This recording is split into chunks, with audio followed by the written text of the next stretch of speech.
So today I want to do a little bit of a rant, actually, and it's all to do with the updates that we get here in Canada. And I've been looking into this over the last month, since December, when the US got a nice juicy update with the full self-drive preview and all these other things. And of course, us who pay for the same things up here are not getting the same results, and everything feels a little bit nerfed in Canada.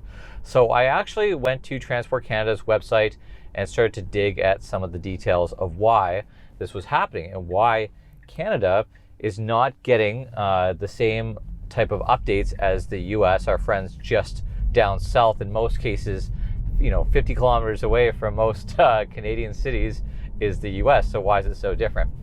Now, it all really comes down to our government's very slow process of vetting these updates.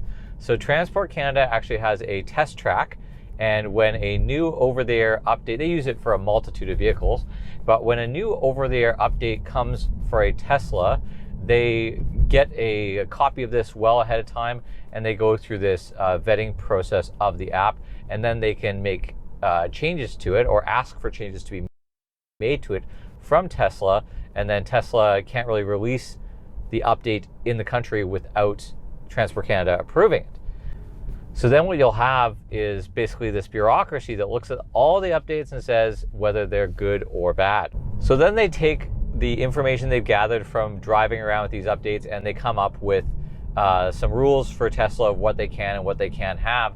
And in a lot of cases, what I've been noticing in Canada is they will allow the features like Smart Summon to be added, but then they'll really nerf them. Like, I think we're down to 200 meters for Smart Summon in a parking lot, even though there's been very little incidents with it in the last few months at all.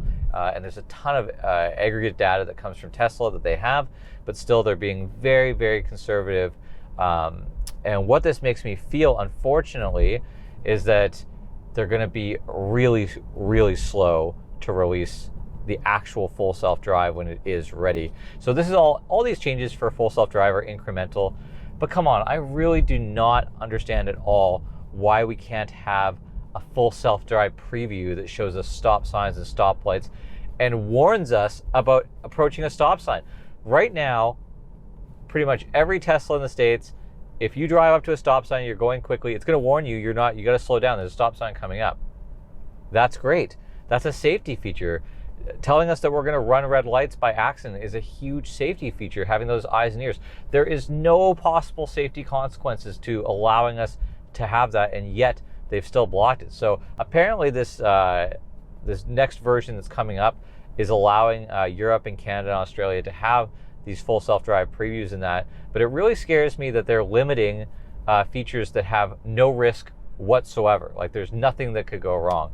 And yeah, that's my rant for Transport Canada on why they really need to open their eyes and allow these changes to happen and kind of get out of their archaic ways and look at the data that's coming from the States on these features when they get released and try to follow suit a little bit faster. That'd be great.